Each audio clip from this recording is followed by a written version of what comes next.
Hi, Nicholas here with AIBC. With me is Galyna Podoprikhina from WH Partners, an institution in all areas of helping businesses, I guess, navigate the legal framework, the landscape in crypto and beyond, right? Correct, yes. Hi, my name is Galyna. So I'm a senior associate at WH Partners.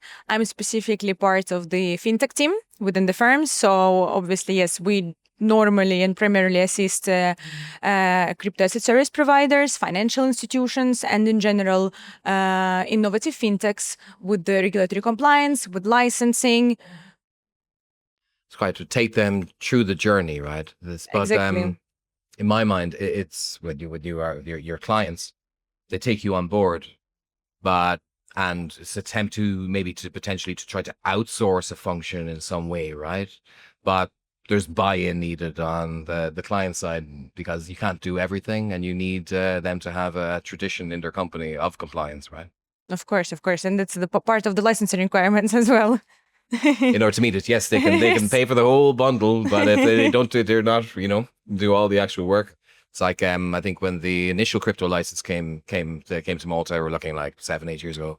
I think there was one man, one company who had the actual ability to get through that. But it was only because he was a due diligence expert in himself that he was able to do it. But I think your hit ratio is a lot higher than that now. Yeah. How many companies have you helped navigate the field continuously?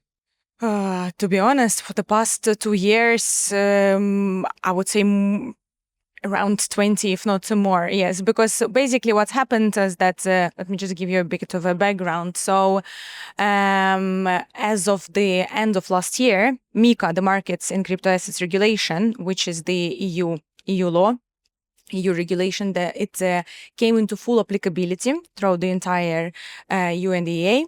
And because of that, obviously, the interest in getting crypto asset service provider, or how we call them, CASP licenses, increased. But in Malta specifically, before even MiCA, we already had a framework. It was Virtual Financial Assets VFA framework, which was already regulating firms that were dealing with crypto. Okay. And the framework itself was quite comprehensive. And when it comes to crypto asset activities, it was quite similar to what we have now under MiCA. Of course.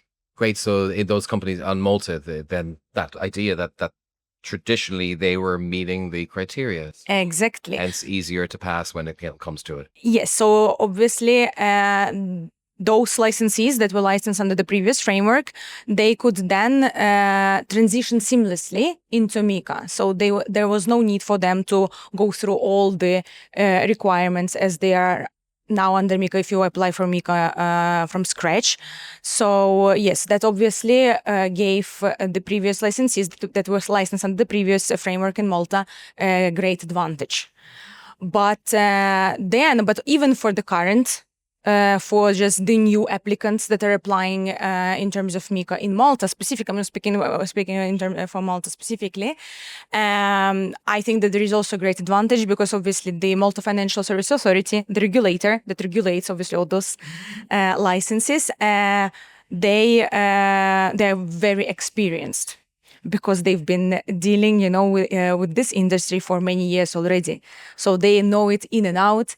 And and especially this industry, obviously, it develops so fast. Every day there is some new activities coming, some new innovations. So, but our regulator in Malta is prepared because they're seeing a lot, and they're constantly, obviously, also keeping themselves updated with every new thing coming. No, because of that experience and because of the experience of the companies under previous regulatory frameworks and now the MiCA, you've got 20 new companies who are now able to hit that market, right? That European market, that one license to rule them all in lots of ways. Yeah, exactly. So that's the thing. Obviously, there are a lot that are still in the process of application, but once the license is obtained, then yes, they can passport their activities throughout the entire EA.